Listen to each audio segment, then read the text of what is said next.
All right, I've recorded a video to resolve merge conflicts previously, but every time a merge conflict comes up, depending on what the conflict is, sometimes it looks differently. So this may help give another example of how to resolve merge conflicts. So here we have a merge request that can't be merged for two reasons. One, it's because it's still in a work in progress status, and the other reason is because there are now merge conflicts because another commit and merge request was pushed to the main branch prior to this getting merged, and so whoever made another change, which was me, it created a change to the same section of code that this merge request was addressing. So we need to resolve those conflicts and tell the system which one to keep prior to allowing this change to be pushed to the master branch. There's a couple different ways to resolve these. In this example, we're going to be using the GitLab UI to do that. You can also resolve these conflicts using the command line. So the way to do it here is you just click the Resolve Conflicts button, and anybody has the ability to resolve conflicts. You don't have to have merge rights to resolve conflicts. So in this case, when you click Resolve Conflicts, it'll take you to this dashboard that highlights the two different pieces of code that are different. And so in their case, use ours means this is the change that we're wanting to make, and use theirs highlights the piece that someone else had changed. In this case, we are going to want to keep both, and so you cannot use this interactive mode to edit the code and keep both.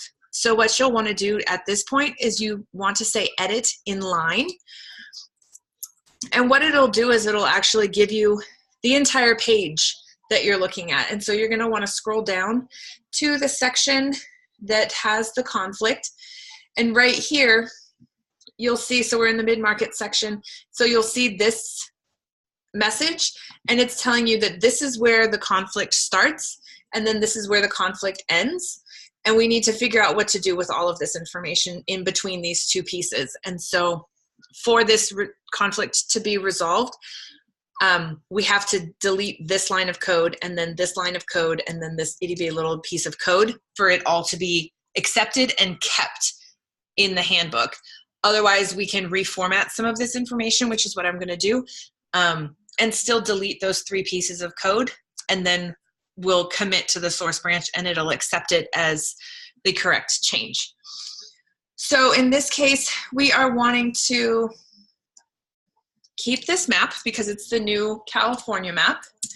So we're going to put it under the North America map, and so we're going to delete all of this because that's now resolved. Then we're also going to want to take this section and move it underneath this other table just so that it reads better.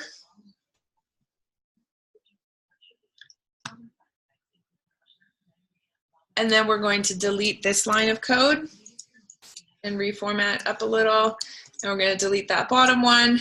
And so now we've reformatted the information for both the other merge request that's now on the page and then our change that we're trying to make to the page. Once it looks good and we've taken out those three pieces of code, we can then leave the commit message like this and just say commit to source branch. And it's pushing the this reformatted change to our branch and to our merge request. And so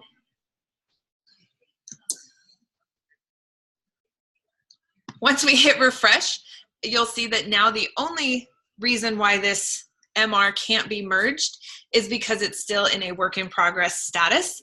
And you'll see that the pipeline is running once more to make sure that the change that we just pushed and the conflict we resolved is actually acceptable. And so another way to check this is we can go to our changes and the diff, and you can see now that the change that is here is in the correct order, and it includes the information for the new, it includes the information that was pushed to the handbook page prior to us making our change. And so you'll see that we're adding this new map. We're then adding an entire section underneath, and then this is where we added the North America map. So once this pipeline runs, we can set this to merge, and I am going to just resolve the work in progress status just because I know that this is an accepted MR, and then I'm going to set it to automatically merge when this pipeline is successful. So this information can be added to the handbook now, and we're not waiting on something else.